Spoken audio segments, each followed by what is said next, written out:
Cette réunion, c'est une réunion factuelle, quand bien même elle serait très très lourde de conséquences et importantes. La preuve, c'est que la Russie a tout de suite réagi, n'est-ce pas?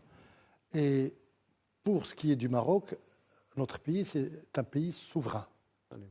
Donc, comme a dit le professeur, nous avons toujours été, je veux dire, les tenants d'une neutralité depuis les années 60, vous le savez, depuis la conférence de Belgrade, n'est-ce pas, du non-alignement.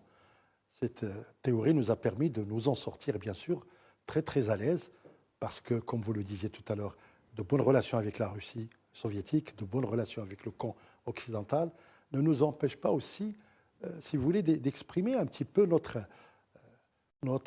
j'allais dire, notre posture qui consiste aujourd'hui, hier, à être, je veux dire, dans la conférence de Ramstein, où il y avait évidemment 40 États, n'est-ce pas?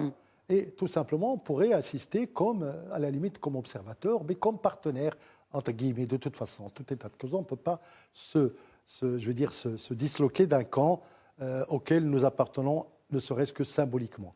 Et donc la position, encore là, c'est une position qui est raisonnable, qui est réaliste, n'est-ce pas?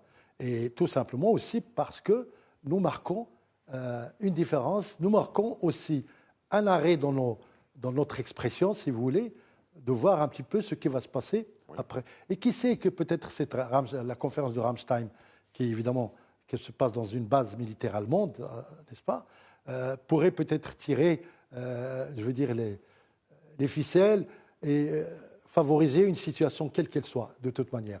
Ou bien une situation, je veux dire, dans le même esprit qu'aujourd'hui, ou bien une autre situation qui pourrait être tout simplement ramener la Russie soviétique à la raison, pardon, ramener la Russie à la raison